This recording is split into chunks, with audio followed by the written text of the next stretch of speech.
Amém.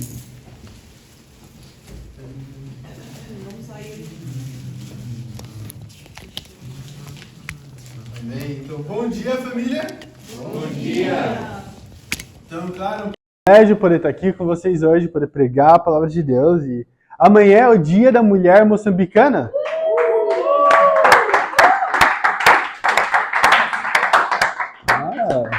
É muito interessante isso, né? Acho que é um dos únicos países que tem o Dia da Mulher específica daquele país. Né? Geralmente... Hã? A África do Sul também tem. Incrível. É que é um conceito novo para mim. Mas é bem legal, na verdade. É bem especial também. Eu espero que vocês aproveitem. E os homens se aproveitam porque no final é um feriado também. Então eu vou aproveitar também. Sei que os irmãos vão vir aqui para cá, vai jogar, assistir filme, fazer vários nadas, pensar em nada, não usar o cérebro, fazer qualquer coisa que não exija nenhum tipo de esforço. Então vai ser muito legal poder estar unido, né? Então, feliz Dia da Mulher Moçambicana já adiantado para vocês, mulheres. Também as que não são moçambicanas, né? Já são, já. Estão até de capulana. A Tânia estava lá tentando furar a cabeça de algumas irmãs. Né? Tentou furar a cabeça da visitante. Mas graças a Deus ninguém foi ferido.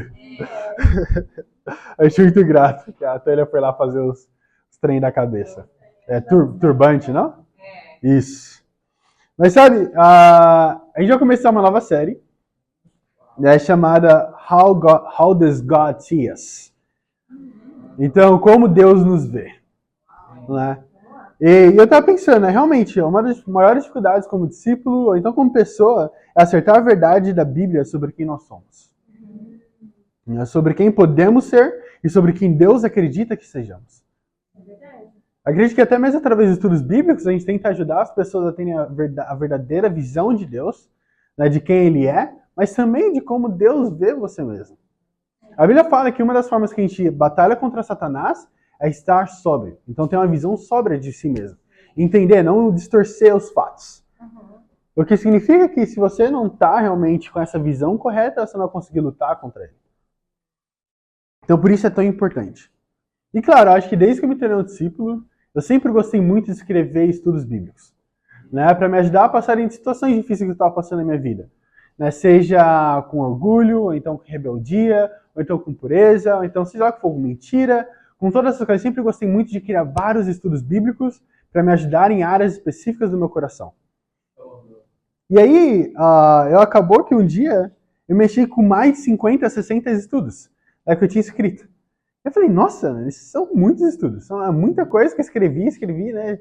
De coisa que eu nem lembrava que eu tinha escrito, eu só acreditava porque estava lá, realmente. E eu pensei, né, nossa, por que não transformar isso tudo, compilar e fazer isso de um livro? Né? Porque basicamente foi da minha jornada até chegar aqui, então poderia ser algo que poderia se tornar algo que poderia ajudar outras pessoas. Dificuldades que eu passei, que as pessoas também podem passar pela mesma coisa. E claro, né, então eu comecei a trabalhar nisso, e parte dele fala sobre esse problema, que é realmente como Deus nos vê. Né, ter essa visão correta. E por isso eu queria usar isso como parte também da pregação pra gente. E eu quero que a pregação de hoje possa realmente, né, moldar a nossa imagem de Deus, entender como Ele realmente nos vê. O título da pregação de hoje é Criados à Imagem de Deus. Criados à Imagem de Deus. Então, vamos lá para Gênesis capítulo 1, onde tudo começou. Lá no começo, de Gênesis capítulo 1, a gente vai ler o versículo 27. Para tentar entender realmente como que a gente foi criado. Qual foi a ideia que estava passando na cabeça de Deus? Qual foi a inspiração que Ele teve para nos criar? Eu falo, cara, nossa, sabe, quando eu for criar o Yuri, vai ser parecido com isso. As características que eu tenho, quem eu sou. Né? Então vamos tentar ler e tentar descobrir isso um pouco mais a fundo, amém? Então Gênesis capítulo 1, versículo 27. Criou Deus o homem à sua imagem. A imagem de Deus o criou. Homem e mulher os criou. Agora, bom, essa é sempre uma escritura encorajadora.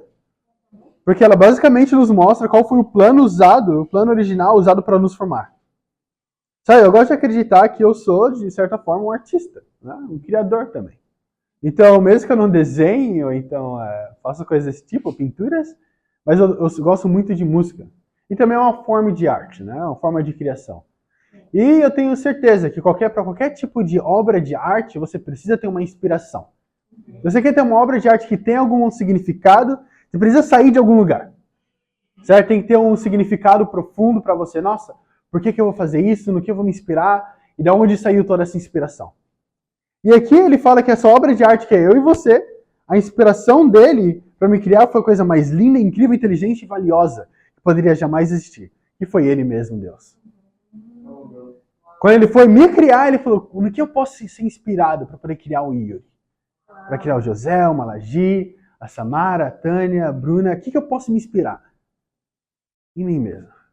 Qual que é o ser mais valioso, mais poderoso, mais magnífico?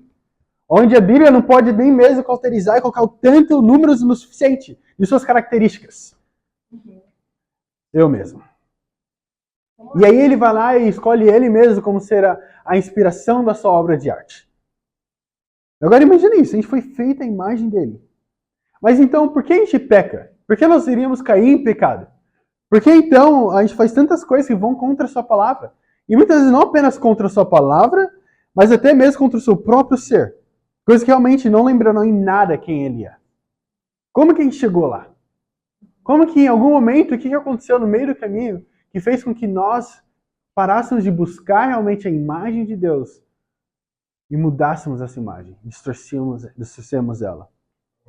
Sabe, tem uma frase de C.S. Lewis que fala: o propósito da vida cristã não é ser bom, é ser semelhante a Cristo. Realmente, eu acho que muitas vezes a gente distorce isso, né? A gente pensa que ser um cristão é ser uma pessoa boa. Uma pessoa good vibes, né? Que é só o paz, que ajuda nas ONGs, doa dinheiro ao pobre. Essa é uma pessoa boa, né? De acordo com a sociedade, esse seria realmente significar uma pessoa boa. Mas Deus, ele não fala, sejam bons como eu sou bom. Ele nos chama a imitar ele. Olha isso em Gênesis capítulo 5. Vamos ver o que deu errado no meio do caminho. Gênesis capítulo 5. Vamos ver se a culpa for de Deus mesmo. Versículo 1 ao 3. Gênesis capítulo 5, versículo 1 ao 3.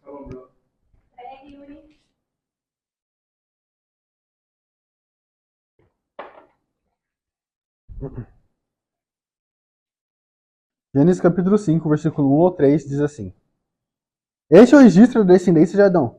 Quando Deus criou o homem, a semelhança de Deus o fez. Homem e mulher os criou. Quando foram criados, ele os abençoou e os chamou de homem, de humanidade. Então aqui ele fala ainda, ele reforça a ideia de que ele foi criado à imagem dele, certo? Agora olha o versículo 3. Aos 130 anos, Adão gerou um filho à sua semelhança, conforme a sua imagem, e deu-lhe o nome de Sete. Então agora, quando Adão ele tem o seu filho, Adão e Eva, agora qual a imagem e semelhança que eles levam? Dele mesmo. Depois da queda do homem, infelizmente o que acontece é que agora, como eles são separados de Deus, de certa forma, eles acabam que os filhos e as suas descendências não são mais a imagem e semelhança de Deus, mas a imagem e semelhança de quem realmente são os pais dele. Uau. Querendo dizer que eu e você não temos naturalmente a imagem e semelhança de Deus. Naturalmente não é quem eu sou. Por isso ele fala, desde a sua meninice ele está realmente inclinado ao mal. Então desde pequeno já a minha imagem e semelhança não é a de Deus. Por isso a gente tem aquelas crianças tão chamadas atentadas. Né? Eu era uma delas. No Brasil a gente usa esse termo para falar que é uma criança muito arteira. Né? Então eu quebrei meu braço, me queimei 2 vezes, batia nos meninos na escola, era tipo menininho, né? Da escola. Então era terrível. Mas não porque meus pais ensinaram isso, mas que meu coração já estava realmente inclinado ao mal. Então, é assim, até hoje, porque o seu pai, infelizmente, e o meu pai, são pecadores, que precisam de ajuda e perdão. Agora, algo interessante é que a Bíblia fala em João capítulo 5, a gente não precisa ir lá, mas eu posso citar para vocês, versículo 19, que fala, o filho não pode fazer nada de si mesmo, só pode fazer o que vê o pai fazer. Porque o que o pai faz, o filho também faz. Ou seja, tem uma inspiração para a gente fazer tudo isso também. Não é uma ideia própria nossa, apenas, mas a gente imita isso de coisas que a gente vê das pessoas ao nosso redor. Então, realmente, eu só posso fazer e viver da forma que eu vejo meu pai fazendo. Eu acredito que muitos trejeitos, coisas que eu faço ou falo, vêm do meu pai. Eu lembro em casa, eu era uma criança, eu tinha uns 13 anos de idade, e eu lembro que minha mãe e meu pai, a gente estava, minha mãe, meu pai, eu e meu irmão gêmeo, na sala, ou no quarto, a gente estava em algum cômodo. E aí, meu irmão gêmeo, ele estava assim, com a boca pra dentro. E aí eu olhei pra minha mãe, e minha mãe estava assim. E aí meu pai notou também, ele falou, olha, igualzinho a sua mãe. Mas por quê? Não foi naturalmente que ele foi lá e... Não, ele viu minha mãe fazendo e imitou também. E aí vários trejeitos, de maneira que a gente dá risada, de maneira que a gente fala. Quando eu comecei a andar com meu pai na África do Sul, eu comecei a perceber, eu falei, caramba, eu tô imitando esse cara. Tô vivendo igualzinho a ele. O que tá acontecendo? E realmente é assim, a gente vê nossos pais fazendo, a gente imita eles. Qualquer que seja a figura de autoridade na sua vida. E dessa forma vai indo. Agora, podemos recuperar realmente, eu acredito que a gente pode recuperar essa semelhança, essa imagem de Deus. Essa semelhança é dada àqueles que se tornam filhos e filhas de Deus.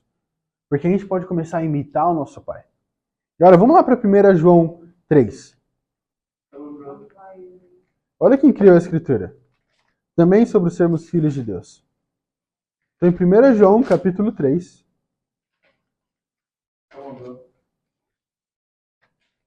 A gente vai ler o versículo 1 apenas. 1 João, capítulo 3, versículo 1. 1 João, capítulo 3, versículo 1. Lá no final da Bíblia. Depois de Tiago, Pedro, vai chegar lá. Diz assim, 1 João, capítulo 3, versículo 1, diz assim. Vejam como é grande o amor que o Pai nos concedeu.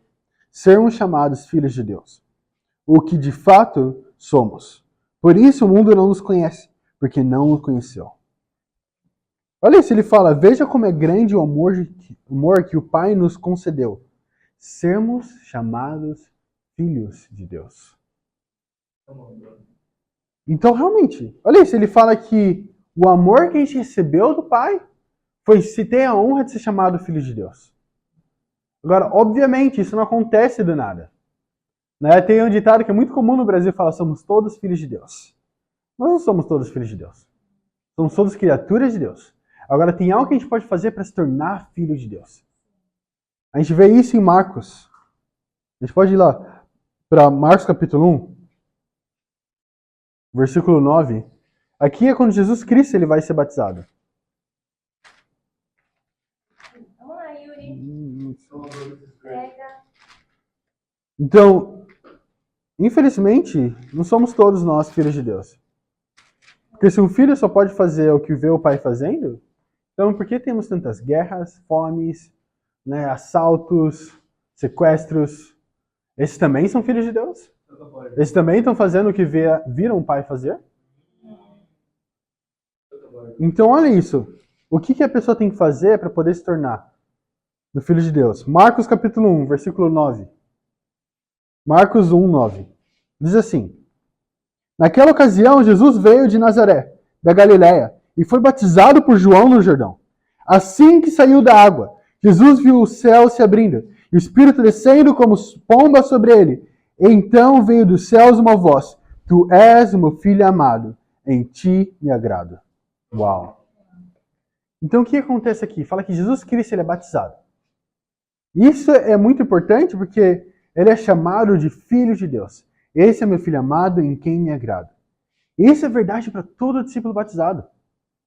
Se você foi batizado como discípulo, então sim, é assim que Deus te vê.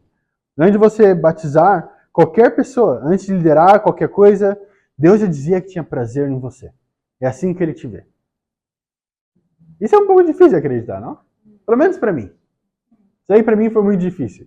Porque na minha cabeça, as pessoas pelas quais eu admirava e queria estar perto eram pessoas que tinham uma faculdade boa, um emprego bom, bastante dinheiro, uma família legal, uma namorada, carro. Então essas eram pessoas a quem eu me agradava. Agora, com a minha visão distorcida como ser humano, é difícil me acreditar que para Deus, no momento que eu sou batizado, me torno filho dele, ele já se agrada de mim. E essa é a visão que ele tem de mim e de você. Acho que como discípulos a gente fica muito tentado, ainda mais depois de cair em pecado. Algum pecado, seja orgulho, seja impureza, seja mentira, de esconder o pecado em si, seja lá o que for. É difícil acreditar que Deus ainda nos ama apesar disso. Nossa visão fica distorcida. Porque muitas vezes a gente acredita que Deus vai agir da mesma forma que você agiria. Só que não é assim. Deus não é você. Tem uma razão pela qual você não é Deus. Porque se você fosse Deus, o mundo teria acabado muito antes de ter começado. Tem razão pela qual a Bíblia lembra a gente diversas vezes que o amor de Deus é incondicional. Incondicional significa que ele nem é incondicionado nem mesmo a sua própria obediência a ele. E ainda assim te ama. Apesar disso. Apesar da sua desobediência. Seja um discípulo ou não discípulo, seja o ateu, seja o mentiroso, seja o impuro, seja o idólatra, e seja o melhor discípulo do mundo. Ele ama igual. Essa é a visão de Deus. Agora, se você agrada a Deus ou não, é diferente. Se você agrada a Deus ou não, é totalmente diferente. E eu acredito que sim, a gente tem que realmente buscar ter a semelhança de Deus. Mas o quão profundo é isso? Olha isso em Efésios, capítulo 4. Vamos lá, Yuri. Vamos lá para Efésios. Lá próximo de Galatas. Vamos lá em Efésios, capítulo 4, versículo 24. Prega, irmão. Efésios, capítulo 4, versículo 24.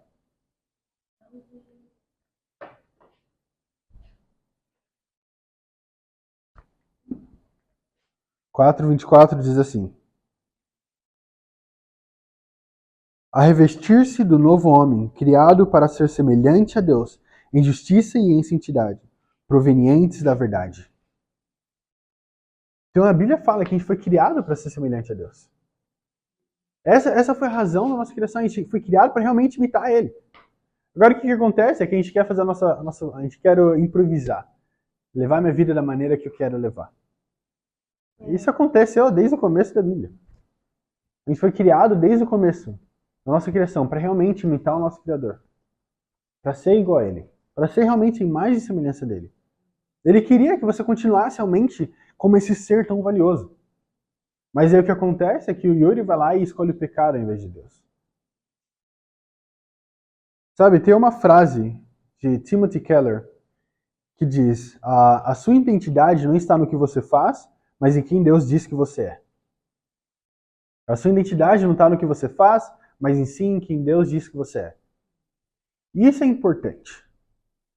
Porque eu acredito que muitas pessoas se reconhecem, então se falam, não, eu lembro, na faculdade mesmo, compartilhando a fé com algumas pessoas, eu sou o pastor tal. Essa é a sua identidade. É assim que você se comunica. É esse quem eu sou. Então, não, eu sou o doutor tal, doutora tal.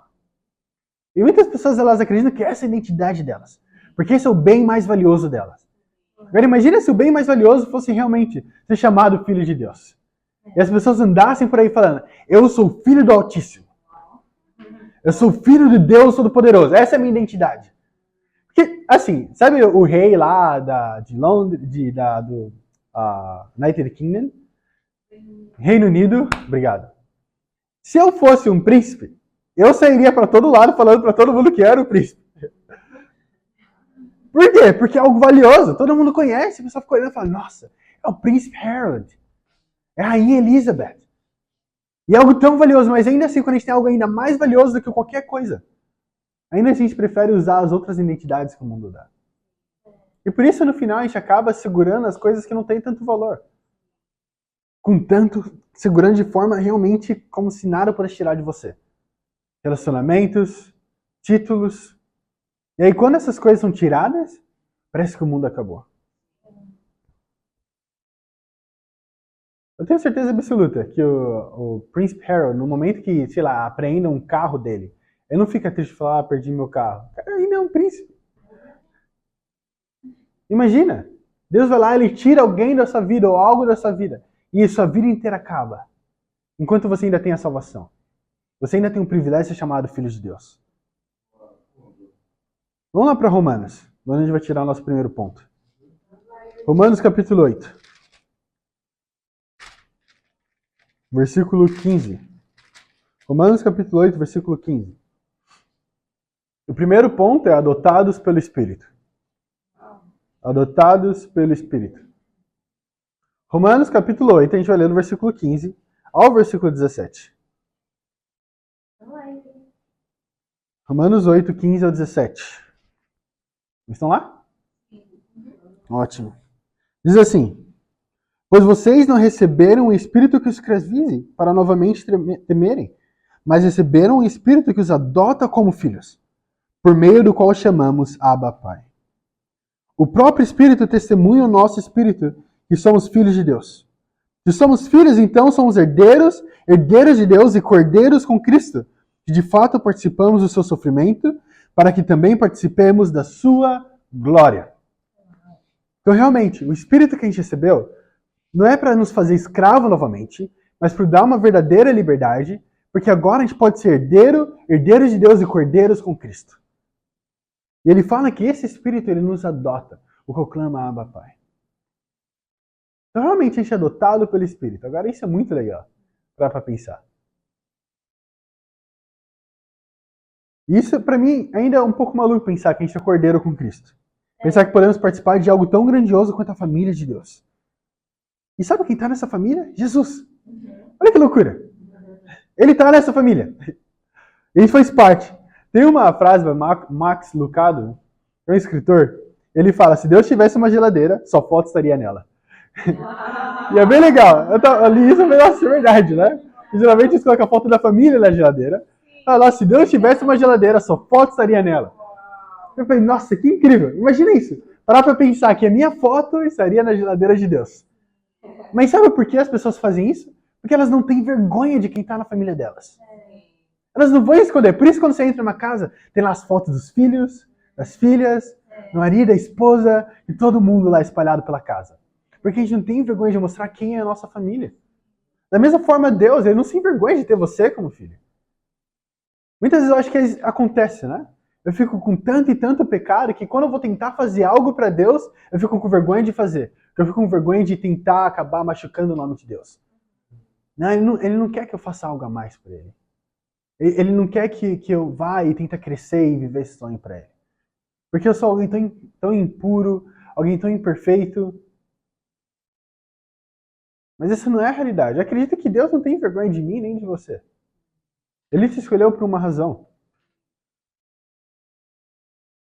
Mas isso é interessante, porque ele fala no final, ele fala que nos adotou como filho para que a gente participe da glória dele. Mas para participar da glória dele, ele coloca uma condição. Para participar da glória de ser chamado filho de Deus, de participar dessa família, ele coloca uma condição. Olha isso no final do versículo 17, ele fala, se de fato participamos dos seus sofrimentos. Para você poder participar da glória de Deus, você precisa participar do sofrimento que ele passou. Sabe?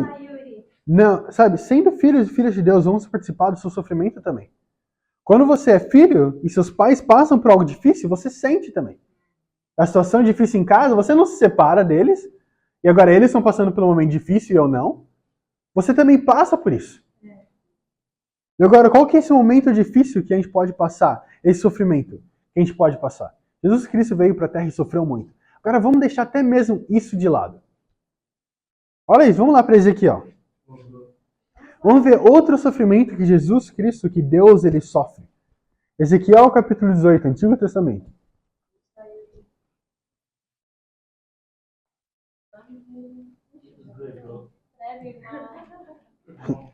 Ezequiel capítulo 18. A gente vai ler o versículo 23. Preaching. Predicar. Pode deixar. Ezequiel capítulo 18, versículo 23. O versículo 23 diz assim: teria eu algum prazer na morte do ímpio? Palavra do soberano, o Senhor. Ao contrário, acaso não me agrada vê-lo desviar-se dos seus caminhos e viver? Vamos pular lá para o versículo 32. Pois não me agrada a morte de ninguém. Palavra do soberano, o Senhor. Arrependam-se e vivam. Deus, ele também sofre quando o ímpio morre. Quando você escolhe pecar. É esse o outro sofrimento que Deus também passa. A gente sempre passa de passar por sofrimento, como as tentações, essas coisas, mas a realidade é que o nosso sofrimento também vem de ver um irmão ou uma irmã cair em pecado. Ou então olhar para fora dessa sala e ver quantas pessoas estão perdidas. Ver uma vida que elas acham que vão levá-las para o céu. Agora, o quanto você realmente sofre por isso? Quanto isso realmente tira o seu sono? Ou será que isso nem passa pela nossa cabeça? Sabe, esse eu acredito que um dos grandes problemas das igrejas religiosas é que elas nem sequer pensam nessa possibilidade das pessoas estarem indo até o inferno. Deus nos vê de uma forma tão preciosa e tão valiosa que Ele olha para cada uma dessas pessoas e Ele lembra a gente, fala, eu não tenho nenhum prazer de vê-las fazendo isso. Na realidade, eu me agrado muito quando um pecador ele se arrepende e escolhe a vida. Deus ele não sente prazer no seu sofrimento, nem no sofrimento do ímpio. Ele sente dor quando alguém escolhe não se arrepender. E realmente, se eu compartilhar desse sofrimento dele e dessa casa que é a casa de Deus, eu vou poder participar da sua glória. Agora você tem que se perguntar, você quer participar apenas da glória ou do sofrimento de Deus também? Por mais que o sofrimento seja difícil, eu não consigo pensar numa situação onde eu não gostaria de estar do lado da minha família no momento que eles estão sofrendo. Eu não consigo pensar nisso. Pensar no momento onde eu veria meus pais sofrendo e pensar, quer saber, eu vou deixar eles sozinhos. Mas eu não pensaria em, nossa, eu quero estar ao lado deles. Muito pelo contrário. Quando eles passaram por coisas difíceis e eu não pude estar lá com eles, eu tinha que estar lá fazendo outras coisas, então estar aqui na missão, eu sofri. Porque eu não pude participar do sofrimento deles. Eu não quero participar apenas dos momentos bons de vocês, das suas vidas, ou da minha própria vida. Mas quero passar também na partes ruins, os sofrimentos. Poder orar junto, jejuar junto. E é isso que uma família de verdade faz. Sim, vamos lá, Yuri. Sabe qual que é o maior problema para mim? Foi, durante boa parte da vida como discípulo, foi entender que Deus me vê dessa forma valiosa, mas não entender que Ele vê as outras pessoas também dessa forma. É fácil entender, não é fácil, é difícil também entender que Deus me vê de uma forma tão preciosa, mas às vezes é ainda mais difícil entender que Ele vê meu irmão também. Porque aquele mesmo irmão que Ele vê dessa forma está me machucando. Ele vê cada uma dessas pessoas lá fora, também de forma tão preciosa quanto Ele vê você. Vamos para Oséias, capítulo 11. Vamos lá, Yuri. Vamos lá para Oséias. E pertinho antes de Joel. Amós, Joel, Oséias. 11. A gente vai ler o versículo 8. Sei que é um livrinho meio escondido. Dá um tempinho para vocês. Dá até o tempo de eu beber uma água. Capítulo 11. Oséias, capítulo 11. A gente vai ler o versículo 8. E o versículo 8 diz assim: Como posso desistir de você, Efraim? Como posso entregá-lo nas mãos de outros, Israel? Como posso tratá-lo como tratei Admá? Como posso fazer com você o que fiz com Zeboim? O meu coração está enternecido. Despertou-se toda a minha compaixão. Uau! Olha isso, aqui é Deus falando. Ele pergunta, como eu posso desistir de você, Efraim? Sabe, por mais que você mesmo tenha desistido de você mesmo, por mais que você tenha desistido da vida dos seus familiares, das pessoas à sua volta, eles não vão se arrepender, não vão mudar, ou então que você mesmo não vai se arrepender ou mudar. A pergunta que Deus faz é, como que eu posso e quer tentar desistir do Yuri? Como que eu posso desistir da vida dele?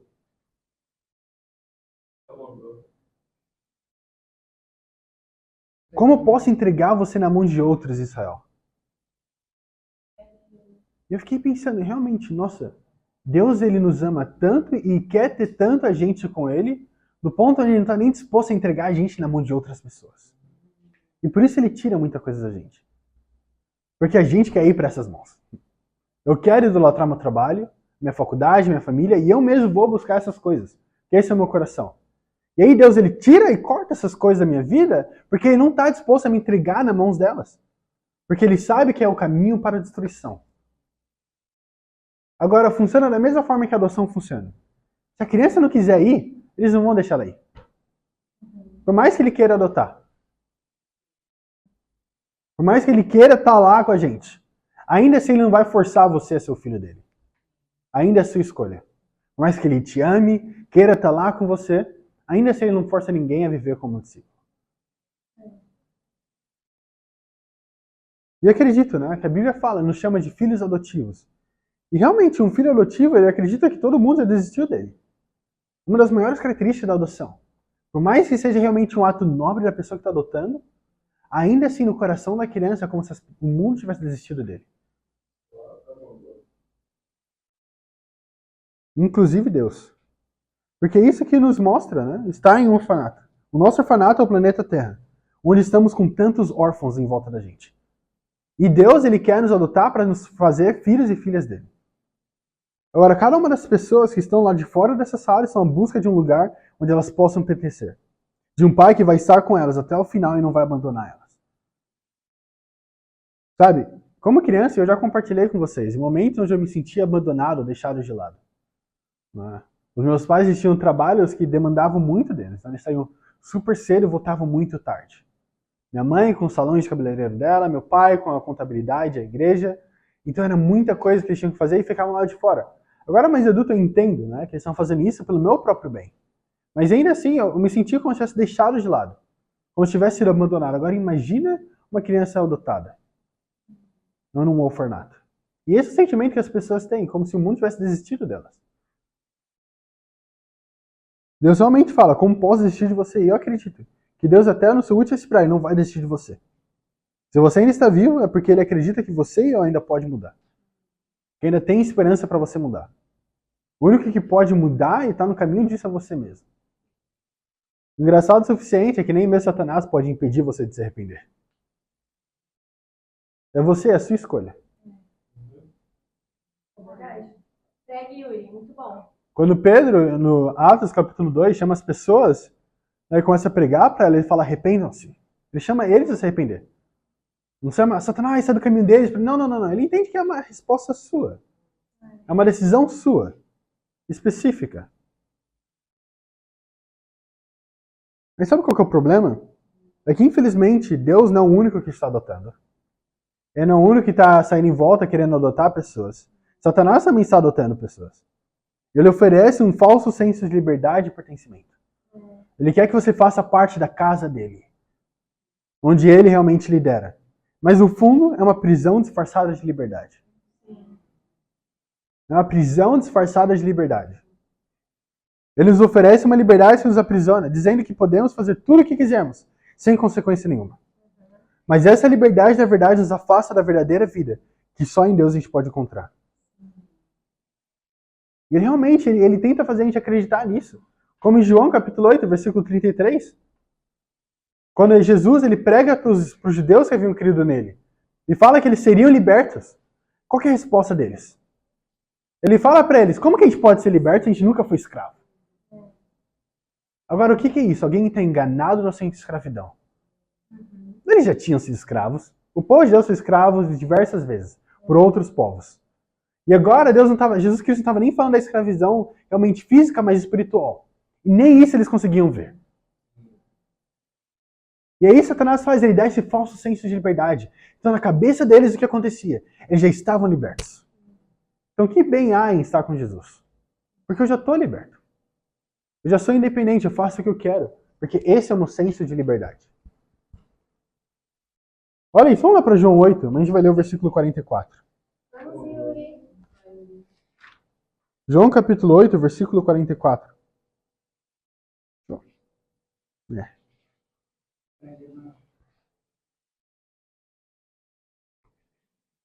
João 8, versículo 44. Vamos no versículo 42. Que diz assim: Disse-lhe Jesus, se Deus fosse o pai de vocês, vocês me amariam, pois eu vim de Deus e agora estou aqui. Eu não vim por mim mesmo, mas ele me enviou.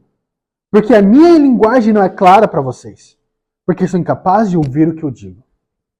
Vocês pertencem ao pai de vocês, o diabo, e querem realizar o desejo dele. Ele foi homicida desde o princípio e não se apegou à verdade, pois não há verdade nele. Quando mente, fala a sua própria língua, pois é mentiroso e o pai da mentira. No entanto, vocês não creem em mim, porque lhes digo a verdade. Uau. Aqui ele fala, vocês não entendem o que eu estou querendo dizer? Vocês não conseguem entender. Porque a linguagem que eu falo para vocês não é nem clara. Porque o que eu falo é a verdade. Agora, o que o pai de vocês fala, vocês entendem. Porque o diabo é o pai da mentira e quando vocês mentem, vocês falam a língua dele. Então, por isso é tão claro. Por isso é muito mais fácil entender e dar motivos ou então desculpas para fazer um pecado. É muito essas que é a linguagem dele já. É o que você já está acostumado a falar.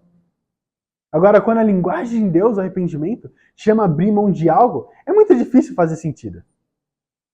Já foi desafiado em alguma área e você começou a perguntar vários porquês, mas eu não entendo, mas por que isso? Por que eu tenho que mudar? Por que eu tenho que abrir mão disso? Por que e começa a fazer tantas perguntas? É porque a vontade de Deus, você não está conseguindo fazer sentido disso. Não está clara a linguagem dele para você. A realidade é, Satanás ele está realmente adotando pessoas. E aí a sua escolha, para qual casa você vai ir? A de Deus ou a dele? C.S. Lewis uma vez ele falou, liberdade sem moralidade leva à escravidão da alma. Liberdade sem moralidade leva à escravidão da alma. Por mais que a gente seja livre agora, ainda tem conceitos morais e leis que nos seguram para não ir sair na rua e matar pessoas. Então o que ele está querendo dizer aqui é que sim, a gente tem liberdade, mas ainda assim com a liberdade a gente ainda precisa de moral. E a moral que é estabelecida para mim e para sua vida como discípulos é a Bíblia. E aí ou você aceita isso e é o filho de Deus, ou você rejeita e se torna o filho de Satanás. Por mais difícil que seja aceitar isso. Quando somos adotados por Deus, a gente não recebe apenas um novo nome e não uma identidade, mas uma verdadeira liberdade. A imitação de Cristo nos torna verdadeiramente livres, enquanto a imitação do mundo nos aprisiona. Vamos para Efésios capítulo 1. Vamos voltar lá para Efésios. Efésios, a gente vai ler o capítulo 1, versículo 4 de Efésios.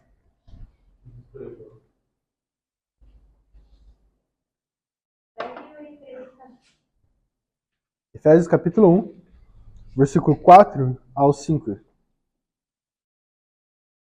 Diz assim: porque Deus nos escolheu nele, antes da criação do mundo, para sermos santos e irrepreensíveis em sua presença. Versículo 5. Em amor nos predestinou para sermos adotados como filhos, por meio de Jesus Cristo, conforme o bom propósito da sua vontade. Segundo ponto, escolhidos por Deus. Escolhidos por Deus.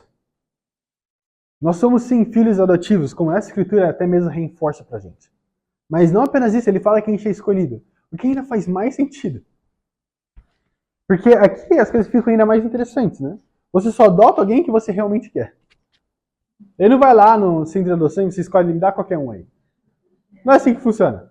Né? Ninguém entra lá de olho bem lá e fala qualquer um, quem está disponível aí para mim. Não é assim. A pessoa vai diversas e diversas vezes. E ela começa a brincar com várias crianças, vários bebezinhos, e aí escolhe aquele para poder estar junto com ela. Realmente, Deus ele nos ama de verdade, escolheu estar conosco. De todos os 8 bilhões de pessoas no mundo. Ele olhou para você e falou, quero esse aqui. Ele olhou pro Zé, do jeitinho dele, interessante. Falou, quer saber? Eu quero esse aqui eu amo muito. Quero ter ele na minha casa, como meu filho. Isso é verdade para cada um de nós. Agora talvez você pode até pensar, mas alguém adotado não tem a semelhança do pai que adotou. Isso é verdade. Se você olhar externamente, você não vai conseguir ver a semelhança do pai. Talvez veja muitas características diferentes, né? E fala, nossa, que é isso aqui? Não são realmente pai e filhos. Mas ao mesmo tempo, eles podem sim parecer com o pai. Eu mesmo já conheci várias crianças adotadas. E posso te dizer com confiança, elas são exatamente como os pais. A forma de comer, de falar, até mesmo o jeito de rir. Então o que aconteceu? Por que eles não têm os traços físicos, mas parecem tanto com os pais? O que acontece é que quando a gente é criança, a gente aprende as coisas muito rápido. A gente imita muito. Né? E através da imitação.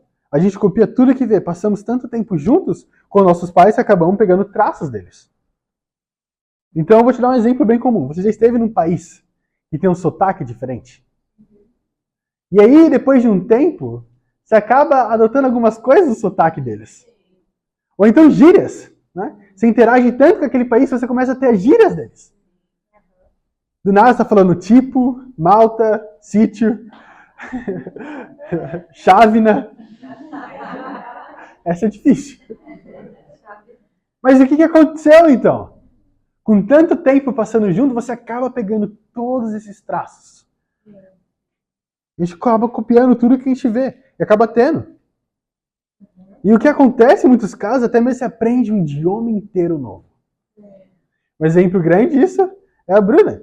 Foi para a África do Sul, tá falando, uau, good morning.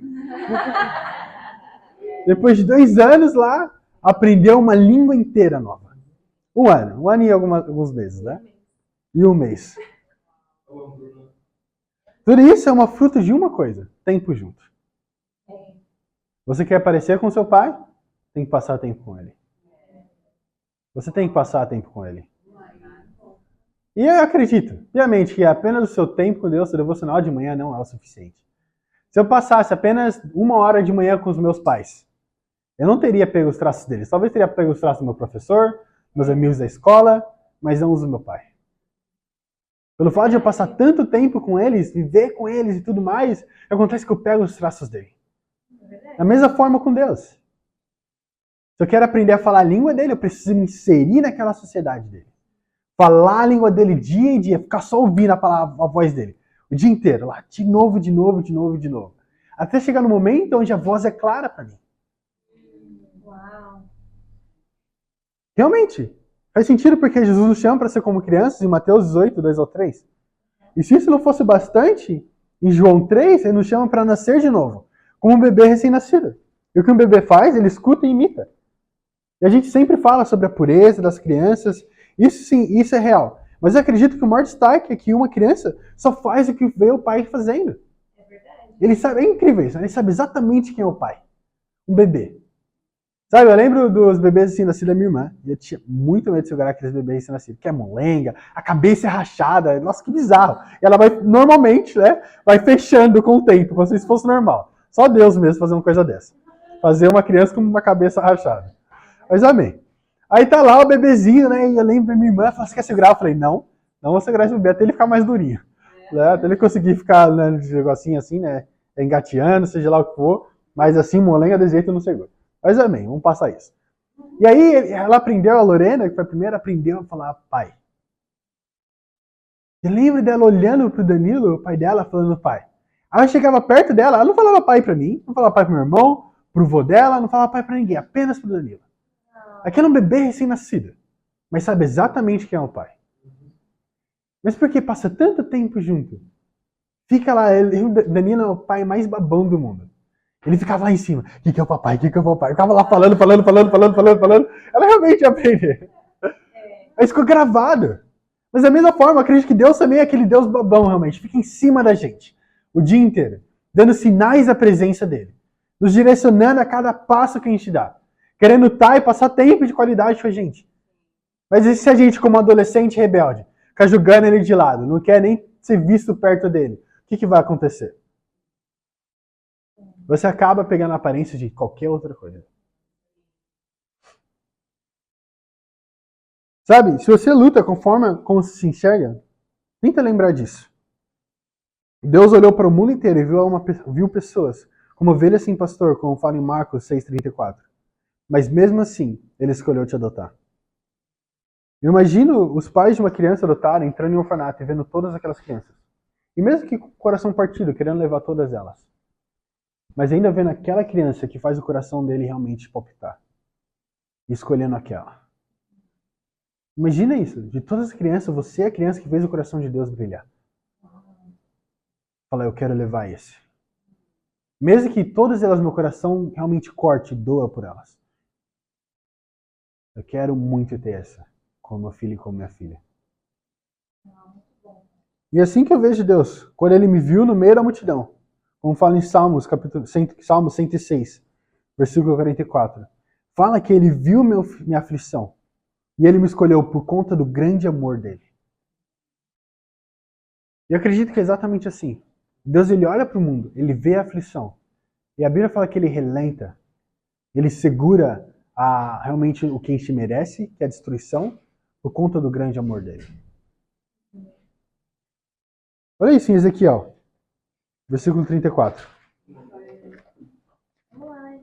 Vamos voltar para Ezequiel. Capítulo 34, a gente vai ler o versículo 5.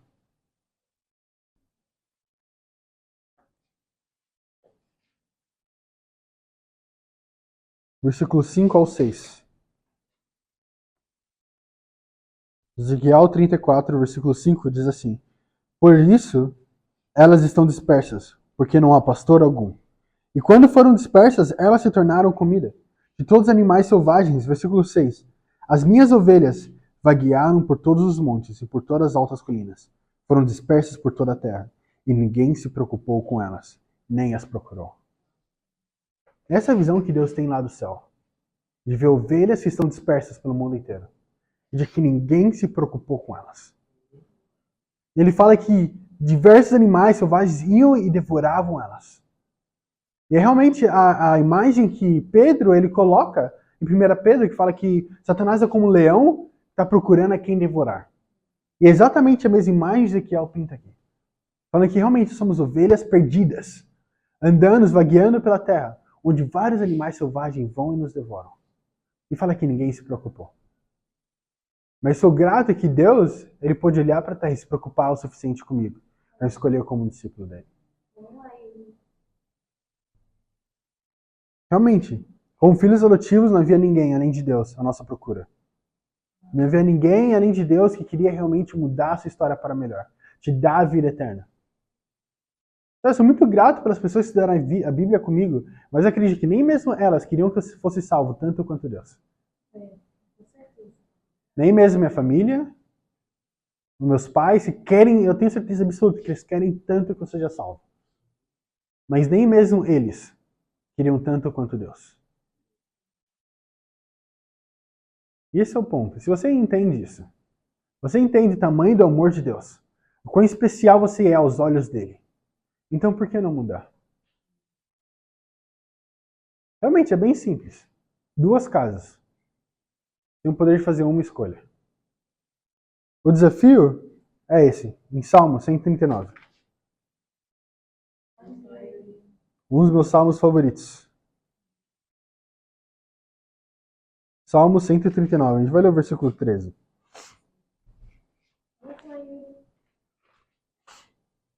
Versículo 13 ao versículo 14.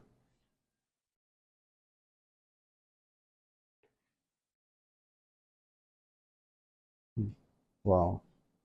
139, versículo 13 até o versículo 14. Aqui é como Deus pinta nossas características. Olha isso. Tu criaste o íntimo do meu ser, e me teceste do ventre da minha mãe. Eu te louvo porque me fizeste de modo especial e admirável. Tuas obras são maravilhosas. Digo isso com convicção. Você pode falar isso com convicção hoje? Que é assim que você se vê. É assim que você sabe que Deus te vê. Eu tenho um desafio. Esse desafio é toda vez que você olhar para si mesmo com uma visão impura, ler a Escritura. Não é uma expectativa que Deus tem para você, não é que Ele quer que você mude para chegar nisso. Ele realmente acredita que você já é assim. Alguém realmente maravilhoso. E aí, olha o que ele fala no versículo 14. Fala, especial e admirável. Ele fala que as suas obras são maravilhosas. E ele fala que diz isso com convicção. Eu acredito que no momento que você pode parar e olhar dessa forma, o arrependimento se torna bem mais fácil. No momento que você consegue parar e ver realmente que Deus te criou dessa forma, e é assim que Ele te vê, realmente muda toda a história. E esse é o desafio para hoje. Para Deus ser dado glória. Amém.